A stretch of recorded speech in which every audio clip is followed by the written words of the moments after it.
LB Nagar నియోజకవర్గంలో స్థానిక శాసనసభ్యుడు సుధీర్ రెడ్డి గారి అవినీతి లీలలు రెడ్ హ్యాండెడ్గా ఇక్కడ పట్టించడం జరిగింది. స్వయాన వేల కోట్ల ఆస్తిపడినటువంటి సుధీర్ రెడ్డి గారు నిన్న మొన్న వారి మాజీ కార్పొరేటర్లు చేతగాని కార్పొరేటర్లు అని చెప్పి గతంలో సుధీర్ రెడ్డి గారే వారి కార్పొరేటర్ల మీద ఒక మచ్చ వేసిండు.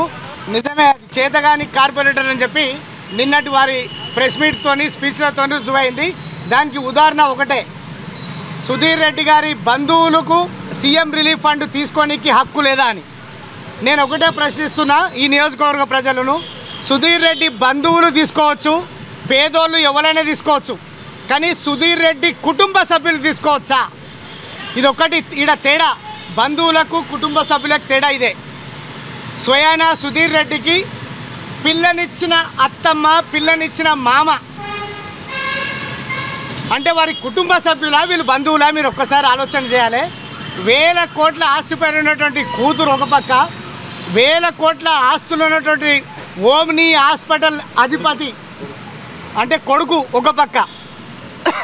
ఇంత పెద్ద కుటుంబంలో అతి పేద కుటుంబము, బిలో పావర్టీ కింద ఉన్న కుటుంబం అని చెప్పి ఒక ఇన్కమ్ సర్టిఫికేటు తెచ్చి దానికి మేము సీఎం రిలీఫ్ ఫండ్కు అర్హులమని చెప్పి ఈరోజు కరోనా వచ్చిందని చెప్పి ఓమ్ని హాస్పిటల్లో స్వయంగా వాళ్ళ తల్లిగారైనటువంటి సాయమ్మ గారు హాస్పిటల్లో జాయిన్ చేసి 8 లక్షల రూపాయలు CM relief fund Sudheer Reddy గారి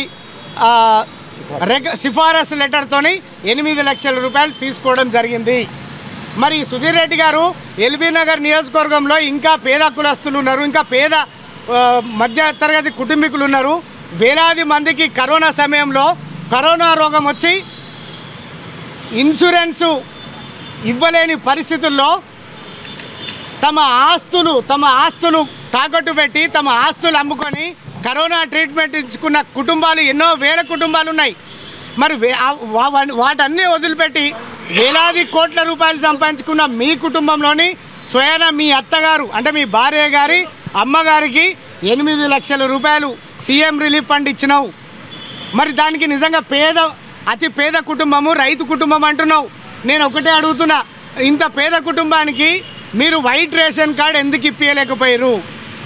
మరి సీఎం ఈ మధ్యనే బ్రహ్మాండమైన పథకం తెచ్చిండు, పెన్షన్ పథకం, ఆసరా పెన్షన్ మీ అత్తగారికి ఎందుకు ఇవ్వలేదు? మరి వాళ్ళు పేదోళ్ళు కదా, సీఎం రిలీఫ్ ఫండ్కి అర్హులైనప్పుడు ఈ పెన్షన్కి అర్హులు గారా అని చెప్పి నేను ఒకటి అడుగుతా ఉన్నా. రెండవది, సుధీర్ రెడ్డి గారి మామగారు చనిపోయినప్పుడు 23 లక్షల రూపాయలు ఓమ్ని హాస్పిటల్స్ బిల్స్ సబ్మిట్ చేస్తే 11 లక్షల రూపాయలు సీఎం రిలీఫ్ ఫండ్ నుంచి శాంక్షన్ కావడం జరిగింది. చెక్ వచ్చిన వెంటనే బ్యాంక్ అధికారులకు పోతే బ్యాంక్ అధికారులు లీగల్ సర్టిఫికేట్ తీసుకోవాలని చెప్తే ఇతను డెత్ సర్టిఫికేట్ ఏమో హయత్నార్ మండలం ఉన్నటువంటి హయత్నార్ సర్కిల్లో ఉన్నటువంటి జిహెచ్ఎంసీ ఆఫీస్లో డెత్ సర్టిఫికేట్ తీసుకొని లీగల్ సర్టిఫికేట్ అడిగేసరికి హయత్నార్లో మండల ఆఫీస్ లేదు, సరూర్నార్లో మండల ఆఫీస్ లేదు, లేకపోతే వాళ్ళ మామగారు సుధీర్ రెడ్డి గారు ఉంటున్నటువంటి గడ్డనారం మధురాపురి సైదాబాద్ ఎంఆర్ఓ ఆఫీస్లో తీసుకోవాలి. కానీ ఇవన్నీ కాకుండా అబ్దుల్లాపూర్ మెట్లో ఇబ్రాహీంపట్నం నియోజకవర్గంలోని అబ్దుల్లాపూర్ మెట్లో మీరు లీగల్ సర్టిఫికేట్, అది కూడా ఆన్లైన్లో కాకుండా మన మాన్యువల్గా సర్టిఫికేట్ తీసుకొని బ్యాంకులో సబ్మిట్ చేసి 11 లక్షల రూపాయలు మీ అత్తగారి కుటుంబము మీరు కూడా కలిపి ఈ 11 లక్షలు దొబ్బిరా లేదా? ఇది అవినీతి కాదా? అవునా? ఎల్బీ నగర్ నియోజకవర్గ ప్రజలు రేపు వచ్చే ఎన్నికల్లో నీకు దిమ్మ తిరిగే షాకిస్తారు, వాళ్ళే తీర్పు చెప్తారు. నువ్వేమంటున్నావు? బంధువులు, మా బంధువులు తీసుకోవద్దా అని. మీ బంధువులు కాదు, మీ కుటుంబము.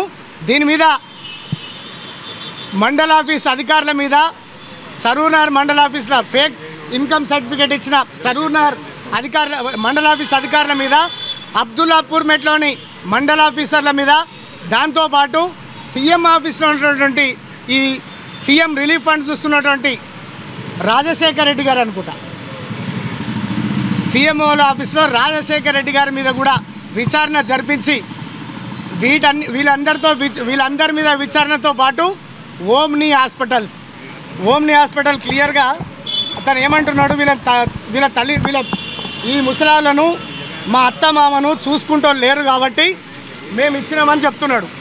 మేము స్వయంగా నేను దయదలిచి మా అత్తగారు వచ్చి నన్ను అడిగితే, మా మామగారు వచ్చి నన్ను అడిగితే నేను ఇచ్చిన అని చెప్తున్నాడు. ఇగో స్వయంగా వీళ్ళు సుధీర్ రెడ్డి గారి బావమరిది, ఈ రెడ్ షర్ట్లో ఉన్నటువంటి వ్యక్తి సుధీర్ రెడ్డి గారి బావమరిది. ఇతను నిన్ననే ఈయన హిందూ అరణ్యంలో ఉంటాడు. ఇతను ఓమ్ని హాస్పిటల్స్ అధినేత. పార్ట్నర్షిప్ ఎంత ఉంది? 8% ఉందా, 10% ఉందా, 20% ఉందా? విజయవాడలో ఓమ్ని హాస్పిటల్స్ ఉన్నాయి, హైదరాబాద్లో ఉన్నాయి. ఇన్ని ఓమ్ని హాస్పిటల్ అధినేత తన తల్లిదండ్రులకు ట్రీట్మెంట్ ఇవ్వలేని పరిస్థితిలో ఉన్నాడా? ఒకసారి మీరు అర్థం చేసుకోవాలి. ఇంత బట్టెబాజీ మాటలు మాట్లాడుతున్న సుధీర్ రెడ్డి గారు ఎంబడి ఉన్నటువంటి మాజీ కార్పొరేటర్లు ఏ విధంగా అతన్ని ఎమ్మెల్యే గారిని ఎన్కేసుకొచ్చి పేద కుటుంబం అని చెప్పి నియోజకవర్గ ప్రజలను అటు ప్రభుత్వాన్ని తప్పుదో పట్టించిండో మీరు సమాధానం చెప్పాలి. ఈ రెడ్ షర్ట్ వేసుకున్నది సందీప్ రెడ్డి గారు. నేను క్లియర్గా ఒకటే అడుగుతున్నా ఎమ్మెల్యే గారిని, నీ పక్కన వేసుకొని నీకు రేపు రాబోయే ఎన్నికల్లో మద్దతు ఇవ్వాలి తెలుగుదేశం పార్టీకి సంబంధించిన వాళ్ళని చెప్పి సాక్షాత్తు రామోజీరావునే కలిసినావు కదా, పెద్ద ఆయన రామోజీ గారినే కలిసినావు. నేను కలవద్దంటలేను. ఆ పక్కనే తీసుకుపోయి చెంప చెల్లు అనిపించి, అరే బామ్మర్ది మీ అమ్మ నాయనని చూసుకునే సోయి లేదురా అని చెప్పి ఏ రోజైనా తిట్టలేకపోయినావా? నీ ఎన్నికల గురించి ఏమో నీ పక్కన వేసుకొని రావు గారిని కలిసినావు. మరి వాళ్ళ తల్లిదండ్రులను చూడని సందీప్ రెడ్డిని ఎందుకు చెంప చెల్లు అనిపించేలా, దిమ్మ తిరిగేలా నువ్వు నీ తల్లిదండ్రులను ఎందుకు చూసుకోవాలని చెప్పి ఏ రోజైనా ఒక బావగా అల్లునిగా ఆయనను అడిగినవా? అంటే నీకు ఒకటే దోసుకోవడమే పరమావధిగా. ఏ విధంగా అంటే పేదోని పథకం నుంచి వేల కోట్ల ఆస్తులు, ప్రజా సొమ్ములు, గవర్నమెంట్ ఆస్తులు దోసుకోవడానికే ఈరోజు అధికార పార్టీ కాంగ్రెస్ పార్టీలో గెలిచి అధికార పార్టీలోకి వచ్చినావు. దీని మీద నువ్వు సమాధానం చెప్పాలి. ఖచ్చితంగా ఇదొక్క ఇష్యూ మీదనే నియోజకవర్గ ప్రజలు నిన్ను దిమ్మ తిరిగే షాకిచ్చి రాబోయే ఎన్నికల్లో వాళ్ళు తీర్పిస్తారు. నేను ఇవ్వాల్సిన అవసరం లేదు.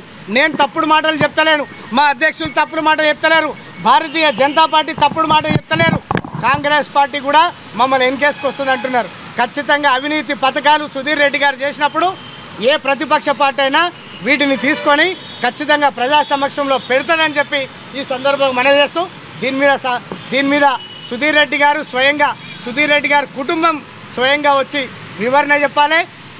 నేను చైతన్యపురి పోలీసులకు ఒకటే విజ్ఞప్తి చేస్తున్నా, ఈ కుటుంబ సభ్యుల మీద, ఈ సిఫారసు చేసిన ఎమ్మెల్యే గారితో పాటు తప్పుడు సర్టిఫికేట్లు ఇచ్చినటువంటి మండల అధికారుల మీద, సీఎం అవసరమైనటువంటి రాజశేఖర రెడ్డి గారి మీద కూడా తక్షణమే విచారణ జరిపించి క్రిమినల్ కేసు బుక్ చేసి ఏదైతే ఫండ్ తీసుకున్నారో దాన్ని రికవరీ చేయాలని చెప్పి భారతీయ జనతా పార్టీ కార్పొరేటర్లం, అధ్యక్షులం అందరం కూడా, భారతీయ జనతా పార్టీ అందరం కూడా